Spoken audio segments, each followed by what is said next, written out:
Welcome, my name is Ramozo Cosmas. I'm going to take you through interpretable machine translation for medical translations for Uganda. Machine translation has gained widespread adoption in numerous industries like education, but it hasn't yet caught on well in healthcare, specifically for African low-resource languages like Uganda. But it's not a surprise because the health industry is very sensitive.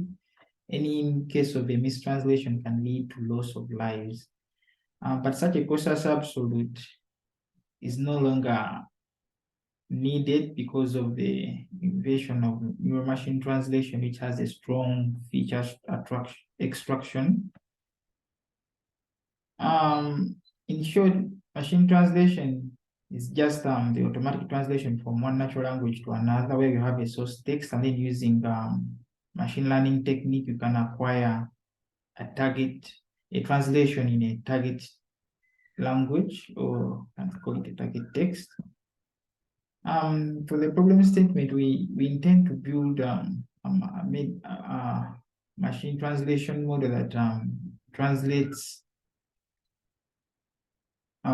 medical text from English to Uganda in this particular case study. And we also created a parallel corpus, an inclusive parallel corpus for English to Luganda text, specifically in a clinical setting. And all this is intended to bridge the communication gap between clinical personnel who speak very high technical jargon, which the layman can't understand.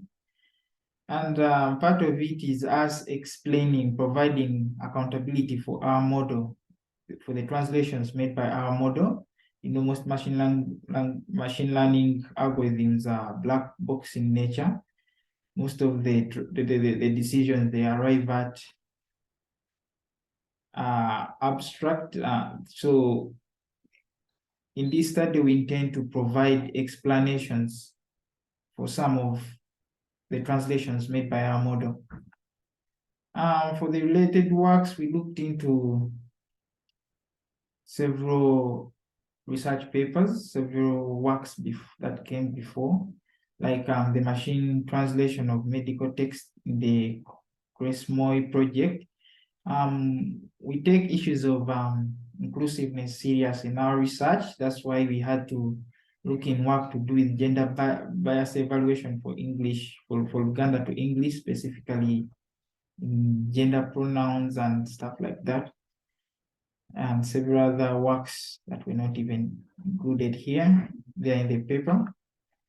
The research gap, we acknowledge that there are existing state-of-the-art machine translation models, but they struggle to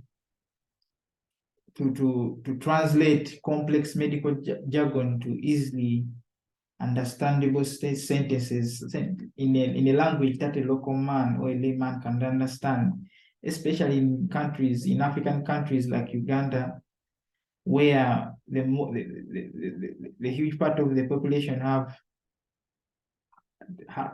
a low literacy index, whereby they never attended school, and this has made clinical reviews and diagnosis hard for clinicians, since the counterparts, in this case the patients, can't understand the medical jargon.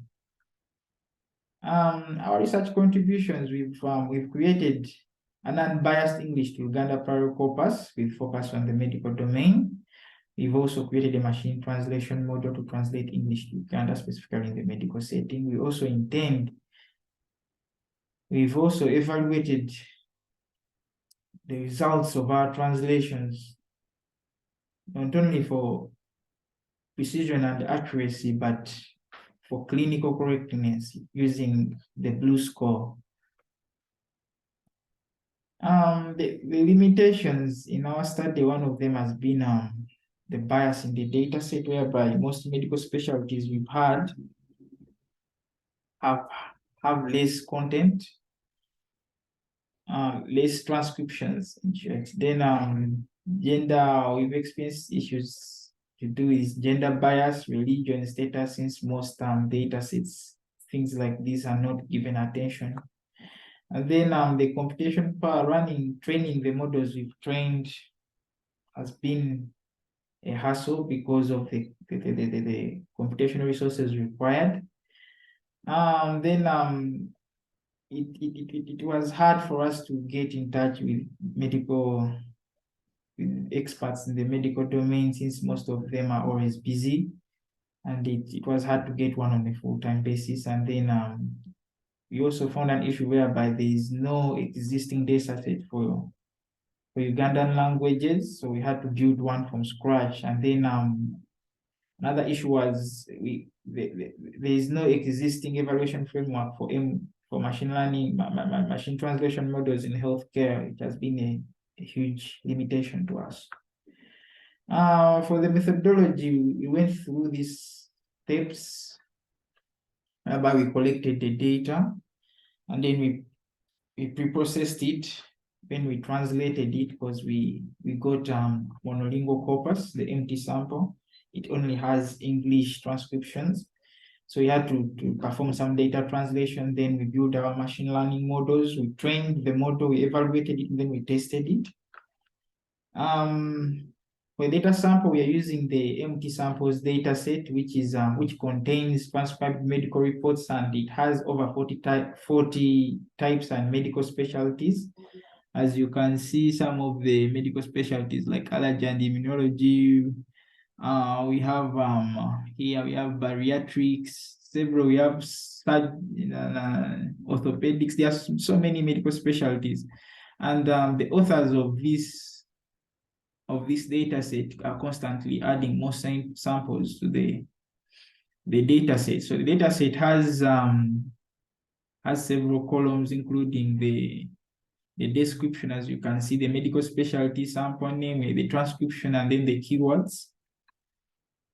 For data pre-processing, we performed the n-gram feature extraction, whereby we focused on sequences of continuous words, and focus on sequences of single continuous words, which like 1 gram, which is called the unigram, as you can see. Now here this is the bag of words model for this sample word, which is the sentence, which is the student is alone happily, as you can see. We have 5 unigrams. We have 4 unigrams in this particular word, whereby but I mean, for 4 bigrams, you see the student is more like sequences of continuous words.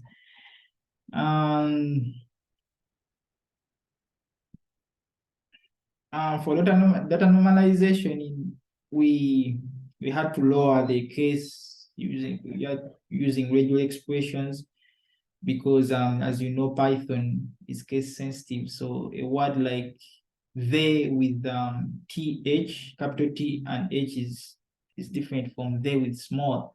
So you have to first lower the case, perform some string manipulation, and then we have to remove punctuations and numbers, since most of them were not needed for this particular study. We had to stem words to their nearest stem word, more like if a word like history might be stemmed to histo, something like that. And then we have to remove stop words. These are words like they, which carry no meaning for our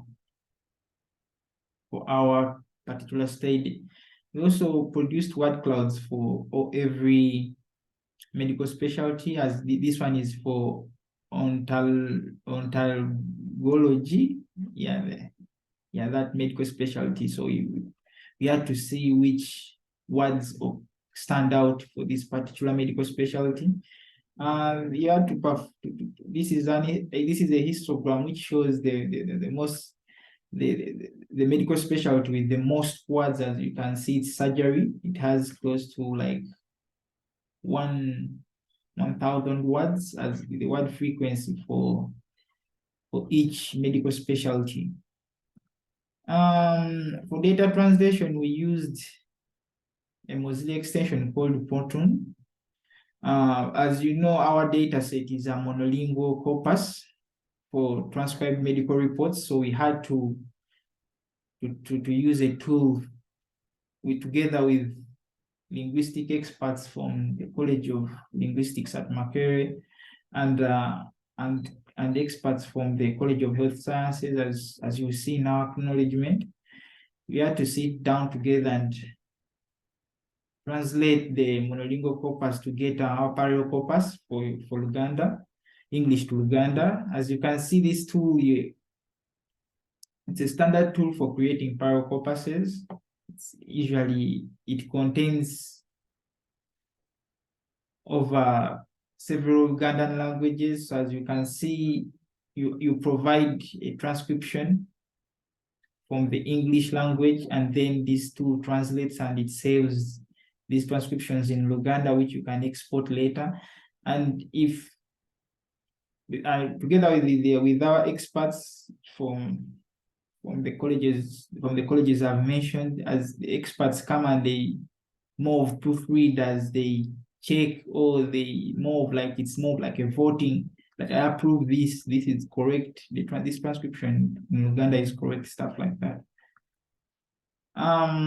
For our machine learning models, we used logistic regressions with hyperparameter tuning alongside feature importance for categorical text classification for the medical specialties we have. Then we also experimented with statistical machine translation model based on biogram language modeling with Laplace smoothing and backoff. We applied the line text explainer, on the text classification for explainability and interpretability. Like I said, mentioned earlier, interpretability is at the core of our research. We want our model to account for its decisions. When we performed the text classification, our model performed poorly, actually with a BLEU score of 0.7. As you can see, initially when we perform text classification, the precision is as low as 0.33. This is due to the bias in the data set. As you can see, some of the medical specialties overlap. As you can see, things like words in surgery might be used somewhere in neurology, and they are quite the same. So these sort of overlapping features create a huge problem when it comes to text classification. So we had to improve our model by merging overlapping medical specialties. And when we did that, the model quite improved. As you can see, we have on this one, cardiovascular with the pulmonary, which we merged, have close to a precision of 0.8, and then they have a recall of 0.7 than they had before.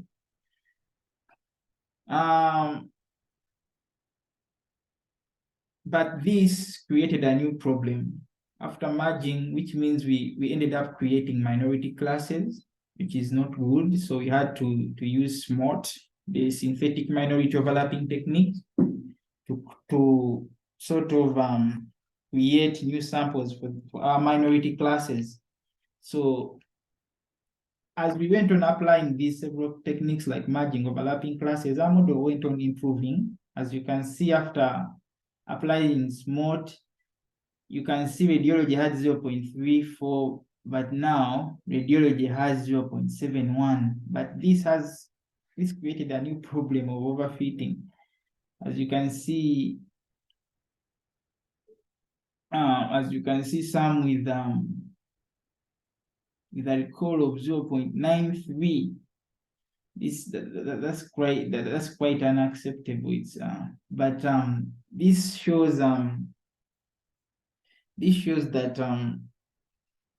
as you go on ironing out these overlapping issues, these minority class issues, our model keeps on performing better and better.